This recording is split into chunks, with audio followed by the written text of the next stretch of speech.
दिलावा ले के भागल गाँव के चोर।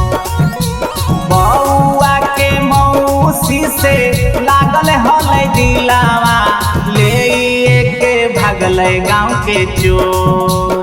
चलती से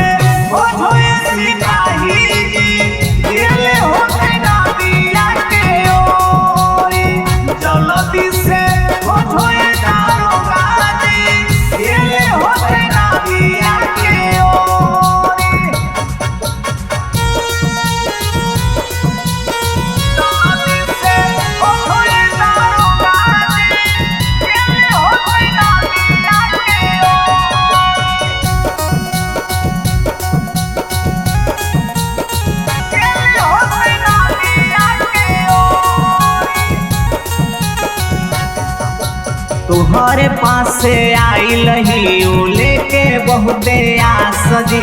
दिन रात रहल बउआ मौसी के पास जी, बउआ मौसी के पास जी।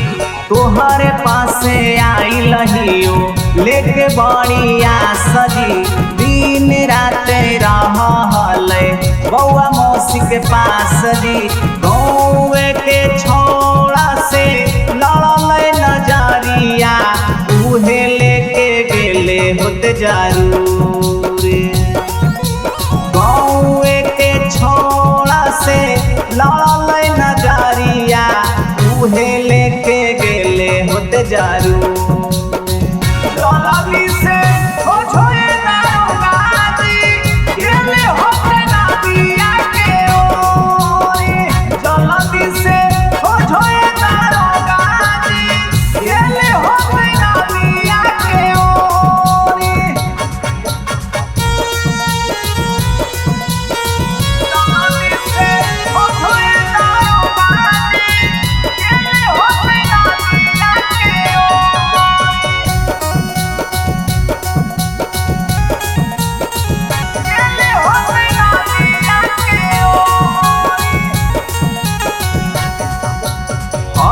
से परेट बात एगो दिलवा ओकर पास जी। भोर ही से खोजत ही लागल हको पे आस जी, लागल हको पे आस जी।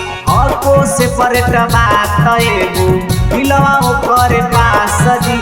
भोर ही से खोजत ही लागल हको पे आस जी। राजू हरियो